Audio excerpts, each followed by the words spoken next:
حضرات، اللہ نے اگر اولاد عطا فرمائی ہے تو جیسے اولاد کے ملنے پر انسان کو خوشی ہوتی ہے، اسی طرح سے اولاد کے ملنے پر انسان کے کندھوں پر ذمہ داری بھی آتی ہے۔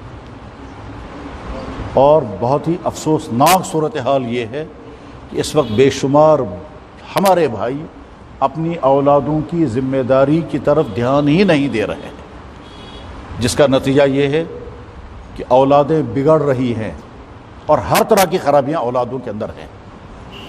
چنانچہ ہم اپنے معاشرے کے بگڑے ہوئے نوجوان لڑکوں اور لڑکیوں کا جو نظارہ کر رہے ہیں، اس کی بڑی وجہ والدین کی غفلت ہے۔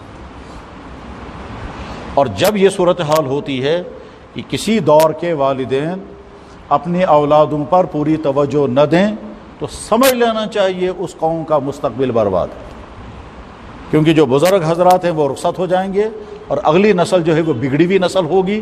وہ بگڑی ہوئی نسل جو ہے وہ کسی کام کی نہیں ہوگی، وہ تو بیچارے آگے چل کر کے محتاج ہوں گے۔ ہم کو 2 وقت کی روٹی کہیں نہ کہیں مل جانی چاہیے، کیونکہ ان کے پاس نہ تعلیم، نہ کردار، نہ اخلاق، نہ بلند مقاصد، نہ اپنا غم، نہ اپنی قوم کا غم، نہ اپنی ملت کا درد۔ ان تمام چیزوں سے خالی ہو کر وہ سوچیں گے کہیں نہ کہیں ہم کو کسی طرح سے کہیں چپراسی بن کر، کہیں 4 کلاس ملازم بن کر کے 2 وقت کی روٹی مل جانی چاہیے، اور چونکہ قابلیت کسی اعتبار سے نہیں ہوگی وہ ملنا بھی مشکل ہوگا۔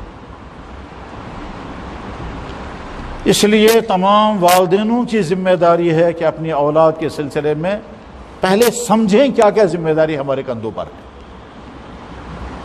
اس وقت کے والدین جو ہیں وہ صرف اپنی اولادوں کا شوق پورا کر رہے ہیں، بس اولادوں شوق اس پورا گسو، کپڑوں کا شوق، موبائلوں کا شوق، آوارہ گھومنے کا شوق، چاہتے پورے کرنے کا شوق، فیشن کرنے کا شوق، بس شوق پورے کر رہے ہیں۔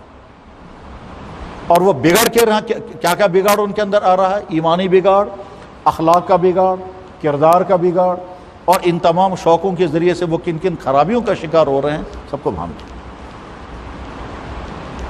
بلکہ صورتحال یہ ہے کہ اب یہ سننے کے لیے بھی لوگ تیار نہیں، کڑوا لگتا ہے لوگوں کو سننا۔